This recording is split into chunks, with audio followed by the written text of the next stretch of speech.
வணக்கம். ரொம்ப நாள் கழிச்சு ஒரு ஈவெண்ட் பண்ணால் எங்கள் டீம் டிசைட் பண்ணாங்க. எங்கே ஈவெண்ட் பண்ணலான்னு டிசைட் பண்ணும்போது ஓமானுக்கு போய் ரொம்ப வருஷம் ஆகுது, ஓமானுக்கு போகலான்னு டிசைட் பண்ணாங்க.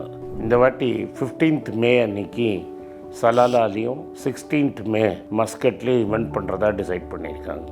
ஸோ சலாலாலையும் மஸ்கட்லேயும் உங்களை சந்திக்கிறேன். இந்த வீடியோட டிஸ்கிரிப்ஷனில் அந்த கூகுள் ஃபார்ம் இருக்குது. அந்த கூகுள் ஃபார்ம் ஃபில் பண்ணி அனுப்பிச்சிங்கன்னா எங்கள் டீம் உங்களை கான்டாக்ட் பண்ணுவாங்க. வணக்கம், good morning, happy morning, wonderful morning.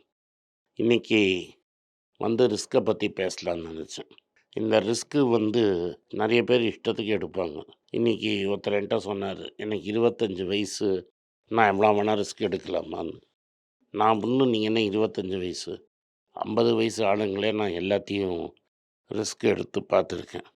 Sometimes நம்ம ஓவராக ரிஸ்க் எடுக்கிறோன்னு தெரியாமல் ரிஸ்க் எடுத்து எல்லாத்தையும் இழந்து பார்த்துருக்குறேன். அதுக்கப்புறம் நேரம் காலம் மற்றவங்களெல்லாம் ப்ளேம் பண்ணுவாங்க.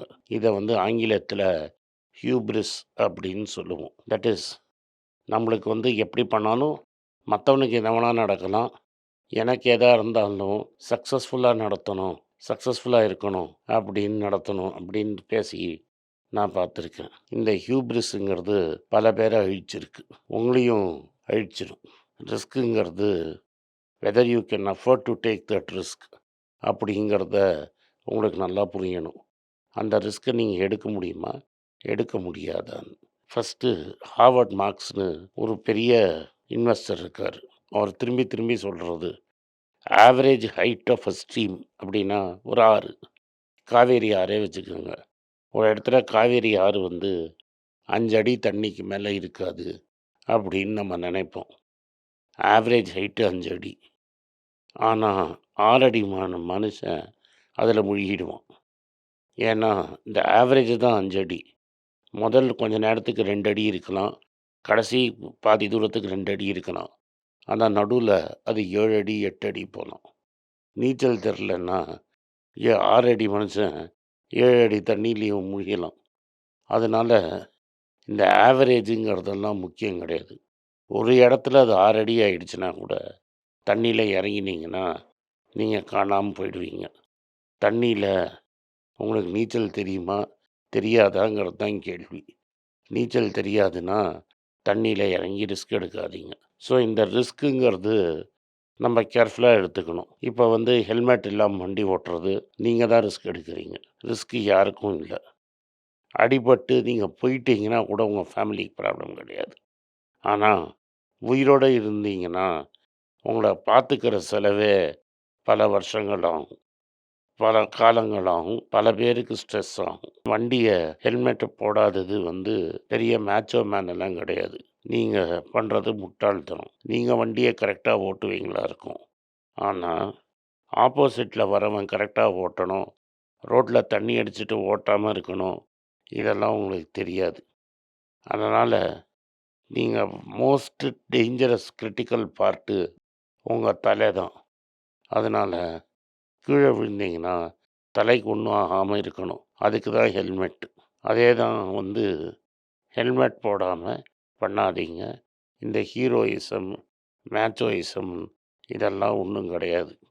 ஒன்ஸ் பட்டுடுச்சுன்னா ஒன்றும் பண்ண முடியாது. இதெல்லாம் உங்களோட வாழ்க்கையில் எலிமெண்ட்ரி திங்ஸ். என்கிட்ட ஒருத்தர் வந்தார், சார் எனக்கு 25 வயசு, என்னால் ரிஸ்க்கு எவ்வளோ வேணால் எடுக்க முடியும், நான் ரிஸ்க் எடுத்து நான் எப்பலாம் பணம் போடலாம், நான் 40,000 சம்பாதிக்கிறேன், மெட்ராஸில் என் செலவு 15,000, 25,000 என்னால் ரிஸ்க் எடுத்து இன்வெஸ்ட் பண்ண முடியும், நான் எவ்வளோ பண்ணட்டும்னு கேட்டார். அவரை நான் என்ன புரிய வச்சேன்னா, ஐயா சாமி, ரிஸ்க்குங்கிறது உங்கள் ஏஜ் கிடையாது. ரிஸ்க்குங்கிறது உங்கள் ஏஜ் கிடையாது. உங்கள் குடும்பம் எந்த இடத்துல இருக்குது அப்படிங்கிறத வச்சு தான் உங்கள் ரிஸ்க்கை நான் சொல்ல முடியும். உங்கள் அப்பா ஆல்ரெடி வீடு சொத்து கித்தெல்லாம் வாங்கி வச்சிட்டாரு, அவரோட வாழ்க்கைக்கு உன்னோட பணம் தேவையில்லைங்கிறது முதல் ஸ்டெப்பு. உன் சிஸ்டர் பிரதருக்கு யாரும் இருந்து அவங்களுக்கு உங்களோட சப்போர்ட்டு தேவையில்லைங்கிறது 2வது.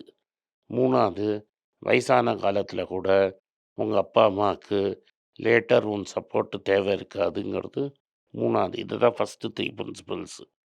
அவங்க அப்பா வீடு இருக்கும், வீடு இல்லாட்டாலும் அவரால் லைஃப் அவர் மேனேஜ் பண்ண முடியணும். பிரதர் சிஸ்டருக்கு நீ ரெஸ்பான்சிபிள் இல்லாமல் இருக்கணும். கடைசி காலத்தில் கூட அவர் பார்த்துப்பாருங்கிறத தான் நீங்கள் ரிஸ்க் எடுக்க முடியும். ஒரு இடத்துல இன்டெலிஜென்ட் இன்வெஸ்டருங்கிற புஸ்தகத்தில் கிரஹாம் என்ன சொல்லுவான்னா 2 கேஸு கம்பேர் பண்ணுவான். 25 வயசு 30 வயசில் ஒரு விடோ, அவளுக்கு 2 பசங்க இருக்காங்க. ஹஸ்பண்ட் வந்து ஒரு 50,000 அவன் சொல்லியிருக்கிறது அப்போ ஒரு $100,000 1950. இன்றைக்கி அது ஒரு $2 மில்லியன் மாதிரி. அந்த $100,000 அந்த லேடி இன்வெஸ்ட் பண்ணலாமா மார்க்கெட்லன்னு? வயசு 30 தானே, நிறைய லாங் ரன்வே இருக்குல்ல, ரிஸ்க் எடுக்கலாமா? முடியாது. அந்த $100,000 கரெக்டாக இன்வெஸ்ட் பண்ணி அதுலேருந்து வர ரிட்டர்ன்ஸில் தான் அவளும் அவன் 2 பசங்களும் கொஞ்ச நாளைக்கு சப்போர்ட் பண்ணிக்கிட்டு அதர் சோர்ஸ் ஆஃப் இன்கம் அவள் தேடி அவள் லைஃப்பை அவள் லீட் பண்ணணும். அதே மாதிரி ஒரு சர்ஜன், அவன் பிஸி ப்ராக்டிஸ் இருக்குது, அவனால் ரிஸ்க் எடுக்க முடியும்னா டெஃபினட்டாக ரிஸ்க் எடுக்க முடியும். அவனோட கடைசி நாள் வரைக்கும் சர்ஜன் ஆப்ரேட் பண்ண போகிறான், காசு வாங்க போகிறான், இன்னும் அவனுக்கு கல்யாணம் ஆகலை, அவனால் ரிஸ்க் எடுத்து பணத்தை இன்வெஸ்ட் பண்ண முடியும். அதே மாதிரி ஒரு வயசான பாட்டி, பென்ஷன் நிறைய வருது, பசங்க அவளை மேலே டிபெண்ட் கிடையாது, ஆனால் அந்த பணத்தை எங்கே இன்வெஸ்ட் பண்ணுறதுன்னா ஃபுல்லாக ஸ்டாக் மார்க்கெட்டில் இன்வெஸ்ட் பண்ணலாம். ஏன்னா அவங்க சேர போகிறது, அந்த பணத்தை அவங்க சேர்க்க போகிறது வந்து அவங்க பேரம்பேத்திக்கு தான் போகுது. பேரம்பேத்திக்கு நாளைக்கு பணம் தேவைப்படாது.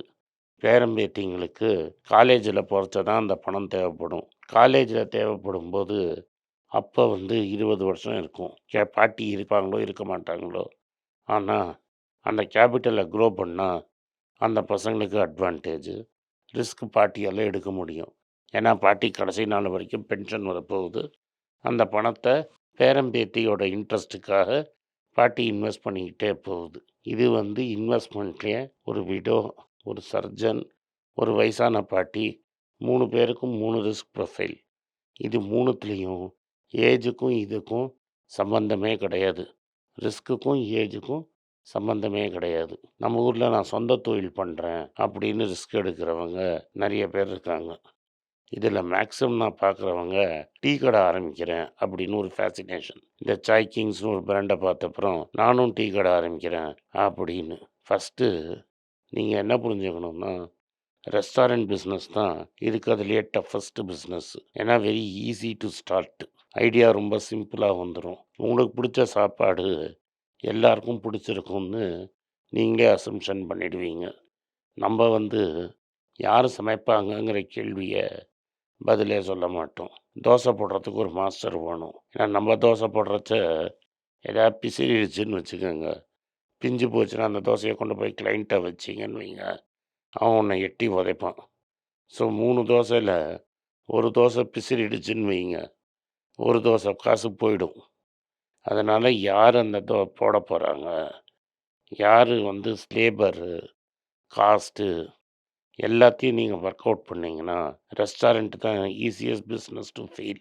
ஒரு நாளைக்கு நீங்கள் கேர்ஃபுல்லாக உங்கள் ஏரியாவை அப்சர்வ் பண்ணிங்கன்னா எவ்வளோ ரெஸ்டாரண்ட்டு திறந்து எவ்வளோ ரெஸ்டாரண்ட் மூடிடுச்சுன்னு பாருங்கள். வாயால் பேசுறதுக்கு ரெஸ்டாரண்ட் பிஸ்னஸ் ஈஸி. அதுக்கப்புறம் இன்னொரு ஹியூப்ரிஸ் என்னென்னா, என்ன ஆனாலும் நான் பொண்டியாக மாட்டேன், நான் வந்து எப்படியா இருந்தாலும் சக்ஸஸ்ஃபுல்லாக இருப்பேன், நான் கிங்கு குயின்னு, என்கிட்ட நிறைய பணம் இருக்குதுன்னு. அதுக்கு நான் சொல்கிறது 2 கதை. நீங்கள் அம்பானி பையனே நீங்கள் நடுத்தருக்கு வந்துட்டான், பேங்குக்கு தெரியாமல் எங்கேயோ பதுக்கி வச்சுருக்கிற காசை வச்சு ஊரை ஏமாற்றிட்டு இருக்கிறான். அதே மாதிரி தான் விஜய் மல்லையா கதையும். நான் எதுக்கு சொல்ல வரேன்னா, எவ்வளோ பெரிய சொத்தாக இருந்தாலும் நீங்கள் ரிஸ்க் எடுக்கிறேங்க பேரில் முட்டாள்தனமாக திரும்பி திரும்பி பண்ணிட்டு இருந்தீங்கன்னா நடுத்தருவுக்கு வரத்துக்கு ரொம்ப நாள் ஆகாது.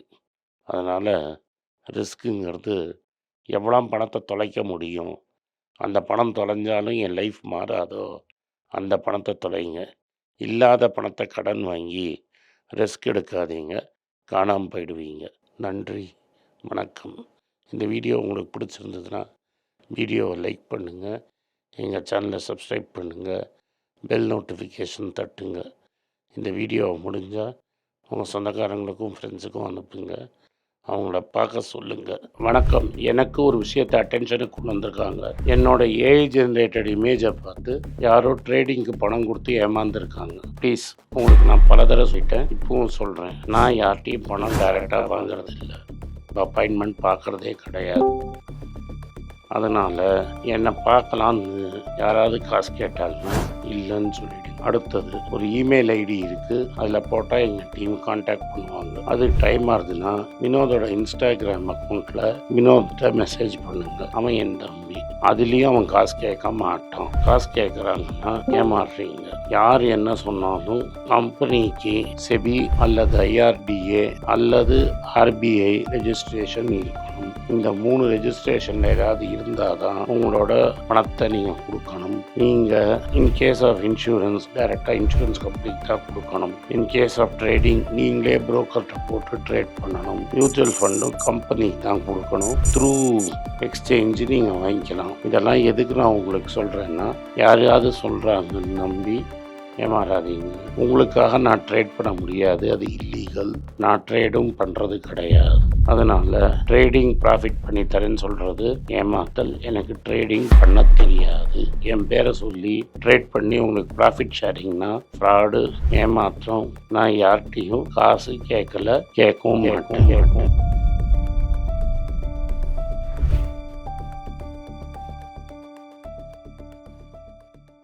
உங்கள் பேராதரவுக்கு மிக்க நன்றி.